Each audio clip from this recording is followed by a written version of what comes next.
In this video, we're checking out an awesome one-bedroom houseboat that's an absolute dream for life on the water. When the owner found it, this boat from the 80s was in pretty rough shape. He bought it as is, and with help, he spent months gutting it and rebuilding it into a beautiful space with lots of character and functionality. This boat is called No Rush, and it's 42 feet long and 12 feet wide with 3 great outdoor decks and 240 square feet of cozy indoor living space. So we're going to meet up with David, who's going to give us a full tour of his houseboat. Plus, he's going to share some of the building process, how much he paid for the boat and the renovation, and some of the advantages and challenges that come along with houseboats.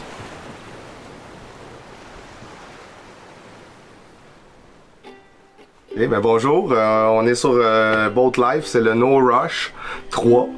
C'est un bateau qu'on a acheté il y a 3 ans, qu'on a rénové au complet, dans le fond, une grosse rénovation, puis on a créé un nouvel environnement à l'intérieur complètement en bois, aux allures plus contemporaines, plus épurées, très lumineux comme bateau. Là. Fait que, on est vraiment satisfait du résultat, puis on en profite. C'est vraiment cool. C'est un bateau en aluminium, ça date des années 85. Donc c'est un boat house, littéralement, un petit moteur inboard. C'est un bateau fait pour les lacs, ça va pas vite, c'est slow. Puis c'est vraiment fait pour les familles, pour littéralement c'est comme faire du camping sur l'eau avec ton bateau. Le bateau, quand on l'a acheté, on a payé le bateau à peu près 25 000, tel quel. Il était vraiment en piteux état. En fait, quand on a commencé à démolir, on s'est rendu compte qu'il était pourri. C'est une charpente de bois. Puis là, vraiment, on a rénové ça. Ça a pris à peu près 8 mois. Fait qu'on a tout strippé. On a vraiment touché à tout, là. Autant électricité, plomberie, système électrique complet. On a tout refait le mobilier à grandeur. Rénové chacun des murs. On a refait la paroi. On a rebâti un plafond. Il y avait beaucoup d'étapes quand même. On a dépensé peut-être entre 100 et 150 000. Puis là, je compte pas mon temps. Un bateau de 40-50 pieds, ça commence à être très gros dans une marina. C'est de trouver le quai, là, puis le bon spot, parce que faut savoir, c'est un bateau qui est pas pesant, puis il flotte beaucoup. Fait que c'est comme un bouchon de liège. Puis c'est des bateaux qui pognent beaucoup dans le vent. Fait qu'il faut que tu sois un bon capitaine. Là. Tu peux pas, c'est pas n'importe qui peut partir comme si t'étais en chaloupe, là, c'est vraiment, quand ils vendent, il faut que tu watches tes choses pour éviter un accident. Mais sinon, il y a des systèmes comme nous, on a rajouté ici, ça s'appelle un boat thruster. C'est comme un side shift, là, ça c'est le modèle. C'est un hélice qui déplace le nez du bateau, gauche-droite. Ça aide beaucoup à te repositionner. Ça prend un équipage des fois là, pour faire les bonnes choses. Fait que la petite entrée, on rentre ici, bon, dépendamment comment tu vas stationner le bateau à la marina, des fois l'entrée est là, des fois l'entrée est là, ça dépend où ton quai. Ici on est chanceux, on est sur le bord, on a un bel accès. Là on a notre terrasse en avant, c'est mis du tapis gazon. Le tapis gazon c'était cool, moi j'ai des enfants, fait que petite piscine, tout, ça joue ici, c'est safe, c'est tout clôturé. Fait que c'est vraiment avec le toit couvert, on a continué le bois de cèdre à l'extérieur, fait que c'est parfait là. Normalement j'ai des moustiquaires, là on les a fait refaire parce qu'ils étaient trop vieux, ils commençaient à déchirer, brûlés par le soleil. Fait que là normalement on les zip tout le long, là on les a fait refaire, fait qu'on va les avoir à la fin de l'été. Ici ce qui est le fun c'est par rapport au soleil, en haut des fois là, sur l'eau il fait too much sun, là. Il y a beaucoup trop de soleil, donc on va venir ici puis on va avoir une fraîcheur, il y a du vent, fait qu'on prend le hamac, c'est juste parfait, fait que c'est un bel abri du soleil. Donc ici, en rentrant, on a comme le salon, c'est un peu tout en même temps, c'est le salon, c'est l'entrée principale, t'as la salle à manger qui se transforme aussi en lit. Fait que souvent on baisse la table, ça fait un lit double. Fait que dans le fond toutes les banquettes c'est du rangement aussi, donc tes tiroirs, là regardez pas mon ménage là, mais c'est vraiment, ça prend du rangement dans le bateau, ça c'est tous les draps pour. Puis en haut ben là c'est tout, on dirait le garde-manger. Donc, quand on a refait le toit, on a refait le puits de lumière ici. Ça nous permettait de faire du rangement supplémentaire, d'avoir toute cette luminosité-là à l'intérieur. Donc, c'était vraiment... ça donnait un autre look au bateau. On a le poste de pilotage ici. On a vraiment juste le blower pour quand tu démarres, le profondimètre. T'sais, on va partir le blower, puis là on va primer parce que c'est un vieux carburateur, fait qu'il faut donner des coups de gaz pour amener le gaz, surtout quand tu l'as pas utilisé depuis un bout. Des fois il part pas du premier coup. Ça c'est l'embrayage, fait que si on avance, neutre, recule, faut pas se tromper quand tu conduis non plus, fait que ça peut être catastrophique. Et, les batteries, l'essence, la température, ici on a la chaleur du moteur, fait que c'est toutes des choses à quand même connaître là, un minimum pour protéger ton moteur. C'est que la pire affaire, c'est d'avoir une panne moteur sur un bateau. Le moteur il a été rebuilt, il était bien entretenu, il va bien, mais ça reste un old school boat. Puis ce qui est fun avec ce bateau-là, c'est qu'il y a même un deuxième poste de pilotage en haut. Fait que quand tu t'en vas longtemps, là tu t'en vas t'asseoir en haut puis tu chauffes un paquebot là. Donc ben, ici on a encore le sofa. Moi j'aime pas faire la vaisselle, donc j'ai intégré à la vaisselle un petit tiroir comme ça, c'est juste parfait. Ça nous a fait une tablette.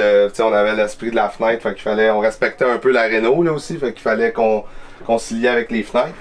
Donc on a fait le lave-vaisselle, puis ici on a toutes les composantes, les poubelles, puis là tous les tiroirs, les rangements.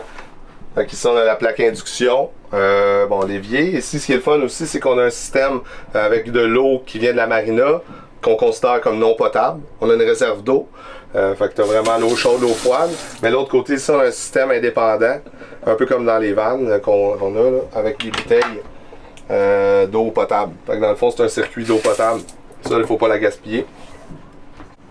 Alors on a vraiment, tu peux boire l'eau du robinet en tout temps, puis ça te donne 2 réserves comme ça s'il y a de quoi. Là on a notre frigo.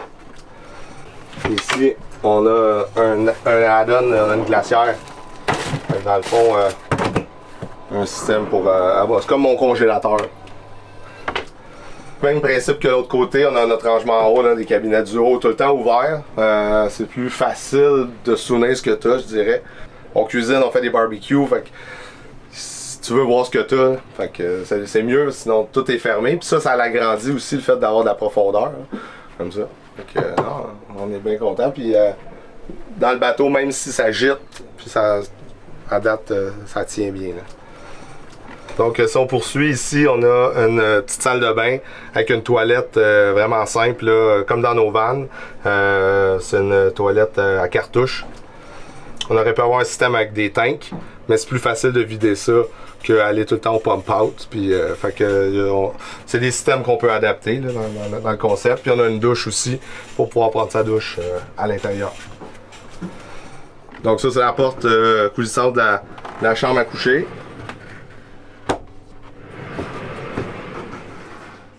Puis là ici, bon dans le dernier bout c'est la chambre à coucher.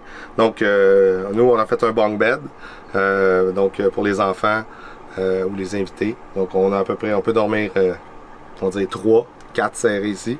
Fait que c'est juste parfait. Petite chambre. Rangement en haut ici, même principe, on rappelle le même type d'armoire que l'autre côté. Puis là ici on a du rangement, il y a beaucoup de systèmes électriques aussi, c'est tout mon stock de Renault. Puis fait que une petite chaufferette, des affaires encore là. En dessous ici j'ai le système d'eau, j'ai le système de inverter, batterie, on a des batteries au lithium, ça t'offre à peu près 24-48 heures quand tu pars de la marina. Dans le fond, le système de batterie, ben, il est connecté sur des panneaux solaires que j'ai installés sur le toit ici. Il sert aux rampes, là, on va le voir en haut. Fait que dans le fond, moi, je les ai mis complètement à droit. C'est vraiment plus pour garder les batteries de base un peu chargées, surtout les matins quand le soleil est très bas. Fait que ça rentre bien. Mais j'aurais pu mettre 1000 watts de panneaux solaires. Après ça, c'est quoi le besoin? Comme dans mon cas, vu que je suis dans une marina, j'ai tous les services de la marina. Donc j'ai le power, j'ai l'eau, j'ai pas vraiment besoin d'investir sur un système haut de gamme solaire, mais tu pourrais. Quelqu'un qui vit sur son bateau puis qui est souvent à l'ancre, là oui, définitivement, tu veux avoir des panneaux solaires parce que là, t'as pas d'autre moyen de te recharger. Sinon, si t'es quelqu'un qui fait beaucoup de voyagement, fait que tu roules, le moteur tourne, le moteur c'est une génératrice en soi, donc ça charge les batteries. Donc ici, un petit feature de plus, on a mis une douche extérieure pour se rincer. C'est le fun parce que tu as l'eau chaude quand même, c'est la réserve du bateau. On a le puits de lumière ici dans le fond que je parlais en bas, qu'on a créé la console centrale, puis ça te permet ça fait le banc du capitaine pour piloter en avant. Puis ici, on a mis du mobilier de patio qui fitait bien dans l'espace qu'on a.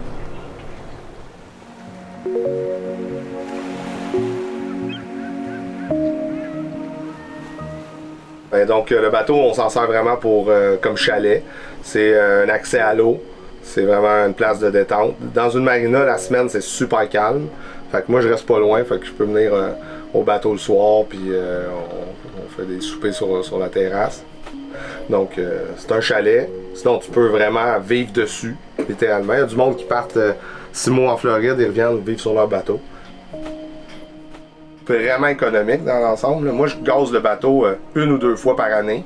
Ça me coûte moins de 1000$ par année en essence. Puis je sors. C'est juste que je pars pas à 50 km. Là. Mais c'est quelque chose de très économique parce qu'il force pas le bateau. Il va à 15-20 km/h. Puis c'est tout. Pour l'utiliser l'hiver, ça dépend de l'hiver. Je dirais qu'au Québec, non. À moins d'avoir des systèmes de bulles en dessous pour que ça gèle pas. Tout est faisable, mais à quel prix, puis dans quel secteur que tu es. S'il y a des mouvements de glace, ça c'est un problème. Si l'eau monte à baisse pendant l'hiver, c'est un autre problème. Fait c'est comme comment tu gères ça. Si c'est un petit lac, un étang, si tu peux le parker quelque part de safe, une baie ou quoi même, puis ça bouge pas. Moi, c'est un rêve d'avoir un bateau maison. Un rêve qui est devenu un peu réalité parce qu'on l'a fait. En tant qu'entrepreneur, là, c'était une belle mode dans les années 80. Puis là, il n'y a personne qui en fait. Fait que nous, grâce à Van Life, on a un peu l'expertise de tout ce qui est technologie. Puis moi, je tripe sur les bateaux. Fait que j'ai dit, crème, pourquoi on n'en ferait pas? Fait que là, on est en train de développer le premier modèle avec une compagnie qu'on a créée. Ça s'appelle Bauhaus Habitat. Fait qu'on a fait fabriquer des gros pontons. Donc c'est comme un ponton géant, 40 pieds, des gros flotteurs, avec tous les systèmes de réservoir, essence, eau propre, eau noire, eau grise, à l'intérieur. Tout est en aluminium, le squelette est en aluminium, peinturé, puis on a des panneaux de fibre de verre en sandwich avec du foam, ce qui va permettre d'avoir des habitats de 4 saisons. Fait que tu pourrais vivre dedans n'importe où. Subscribe to Exploring Alternatives and please share this video if you liked it. You can also follow and find out more about David and his team's progress in designing and building houseboats on the Bauhaus Habitat website and on Instagram and Facebook. Thanks for watching.